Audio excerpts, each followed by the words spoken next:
Bismillahirrahmanirrahim. Bonjour chers collègues. On enchaîne la partie clinique du cancer du col pour voir les circonstances de découverte, l'examen clinique, les bilans paracliniques à prescrire. Donc toujours dans l'enchaînement de la pathologie néoplasique en gynécologie. Toujours tous ces supports sont dans la description. Je vous invite à abonner chers collègues si vous n'êtes pas encore pour recevoir ces vidéos durant toute l'année. Maximisez chers collègues le partage au maximum pour que ces vidéos atteignent le maximum nombre des étudiants le plus tôt possible. Ne laissez pas seulement à votre disposition, ça c'est mon but, d'apprécier ces vidéos. Premièrement, les circonstances de découverte. Premièrement, vous allez évoquer, à retenir tout ce qui est, je répète, en couleur, tout ce qui est rouge, tout ce qui est jaune, donc c'est à retenir. Ce sont des notions de base et bien sûr, critères et fréquents des examens. Je vous invite toujours à prendre note de fur et à mesure qu'on avance dans le cours. Donc, premièrement, des métroragies du sang qui est rouge, qui est indolore, je répète, faites attention, c'est pas une endométriose là, et qui est capricieuse. Souvent, elle est provoquée par des rapports sexuels. Donc, un traumatisme ou bien du micro-traumatisme qui va causer le saignement là, ou bien ces métrorragies. Aussi, des pertes mucopurulentes par des infections associées. Je vous invite à consulter le cours des infections. Donc, on parlera toujours dans les infections hautes, on recherche toujours des IST, des infections systématiquement transmises. On avait dit ça précédemment. Dépister et rechercher les partenaires, le mot-clé, dans les infections génitales hautes. Donc, et parmi les infections là, on peut noter donc l'HPV qui est oncogène. Dans les formes avancées, les complications urologiques par l'envahissement urétéral. Là, on va noter une douleur pelvienne. Donc, c'est de l'hydronéphrose. On avait vu ça, je répète, en néphrologie. Donc, la compression de l'urètre, ça va donner un obstacle. Cet obstacle-là, il va finir, je répète, par l'hydronéphrose ou bien la formation des calculs rénales, de la colique néphritique. Donc, c'est une parmi les complications urologiques à rechercher une compression par une néoplasie, même chez une femme jeune, cancer de l'endomètre.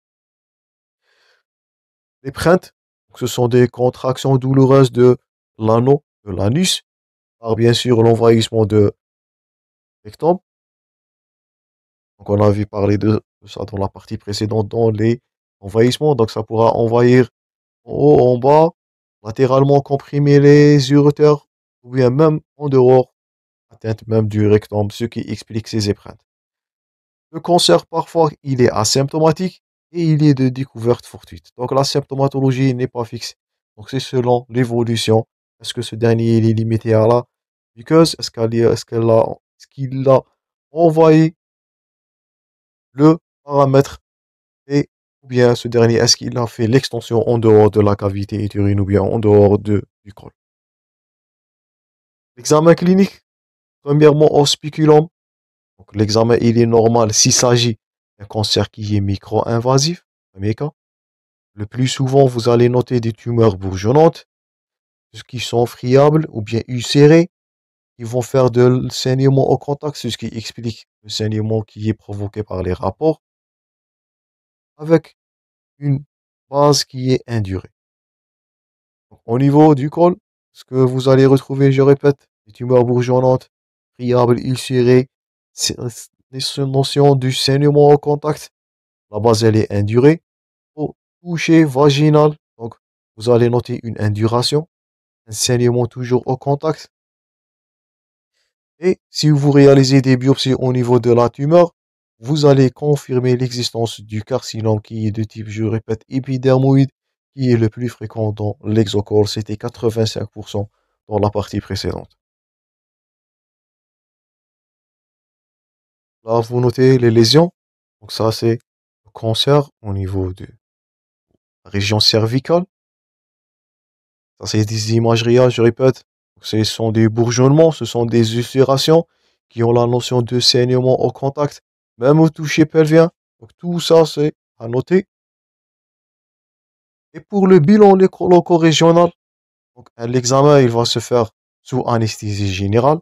Il est indispensable et c'est un bilan de tout cancer du col.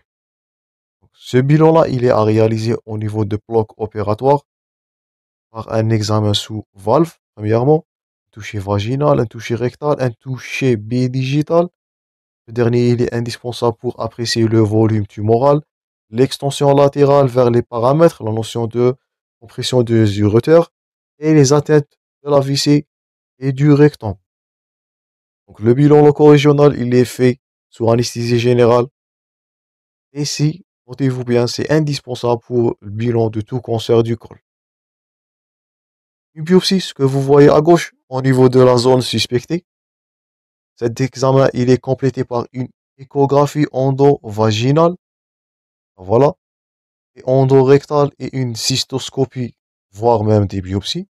Donc, tout ça, il est à rechercher les extensions rectales et vésicales.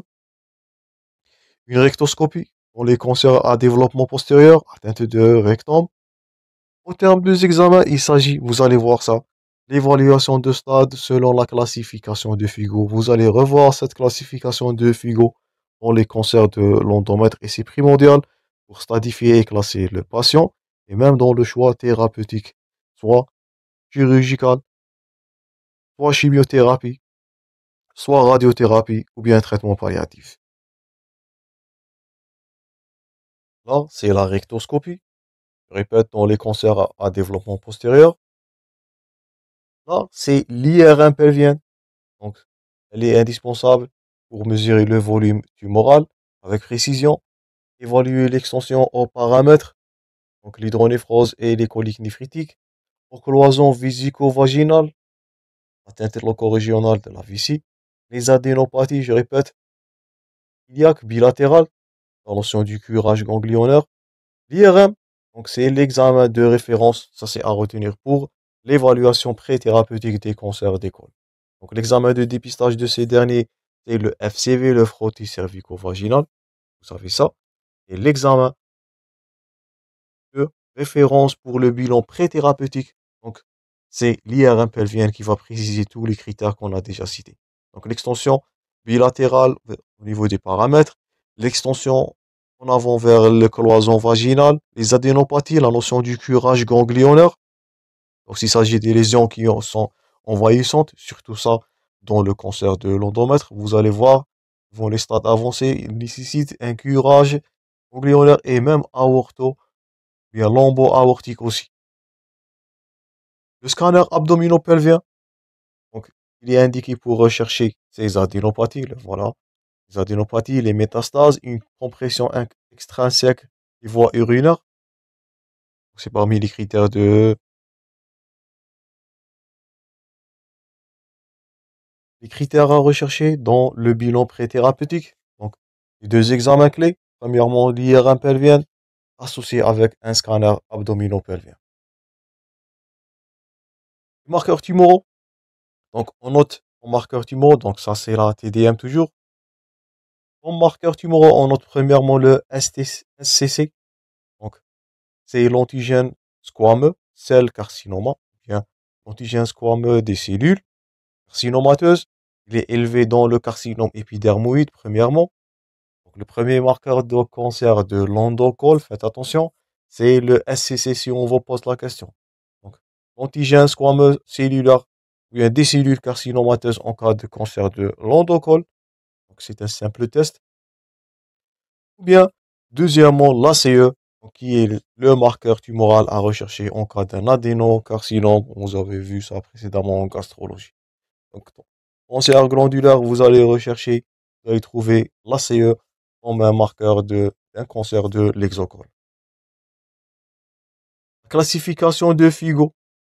Donc, c'est une classification qui est basée sur l'examen clinique, sous anesthésie générale, sur IRM. Donc, on dit que la classification de FIGO, elle fait le staging ou bien le staging de référence en l'examen anatomo-clinique pour poser une indication thérapeutique. Donc, parmi les critères, ou bien parmi les examens ou bien les notions indispensables pour préciser la thérapeutique devant un cancer de l'endomètre, et je répète, vous allez revoir ça dans le cancer du col et même cancer de l'endomètre, c'est la classification de FIGO.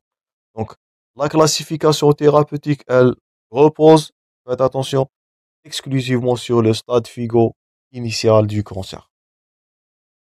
Donc, en cas de cancer du col, c'est la classification du FIGO qui est le maître là, va nous indiquer le type thérapeutique qu'on va voir de juste dans quelques plaques. Cette classification, elle est à retenir par cœur. Donc, premièrement, stade 1, vous allez revoir ça dans le cancer de l'endomètre. Donc, un cancer qui est strictement limité au col. Donc là, c'est un cancer intra-épithélial, donc qui est un cancer micro-invasif, micro-invasion qui est inférieure à 3 millimètres de profondeur. Donc ça, c'est le stade 1A1. 1A, c'est le stade micro-invasif. 1A1, tout ça, ce sont les sous-classes. Micro-invasion inférieure à 3 millimètres de profondeur. Le stade 1A2, 3 millimètres de profondeur ou bien situé entre 3 et 5 millimètres. Le stade 1B, c'est le cancer invasif. Le 1BA, 1, donc entre 5 et inférieur à 2 centimètres. Le 1B2 entre 2 et 4. Le 1B3 supérieur à 4 centimètres. Le stade 2, c'est un cancer ayant dépassé le col. C'est facile à diagnostiquer. Donc le stade 1A, 1 ou bien le stade 2A, donc c'est l'atteinte des 2 tiers supérieurs du vagin. Stade 2A1, donc une atteinte inférieure à 4 centimètres. Stade 2A2, c'est une atteinte supérieure à 4 centimètres. Stade 3, c'est un cancer étendu à la paroi pelvienne ou au tiers inférieur du vagin. Donc, ça, c'est une extension leucorégionale. Donc, on a le stade 3A, c'est l'atteinte des 2 tiers inférieurs du vagin, ou bien le stade 3B, l'atteinte de la paroi pelvienne ou un retentissement rénal. Donc, c'est l'extension bilatérale vers les uréters. Le stade 3C, c'est l'atteinte ganglionnaire pelvienne et lombo-aortique.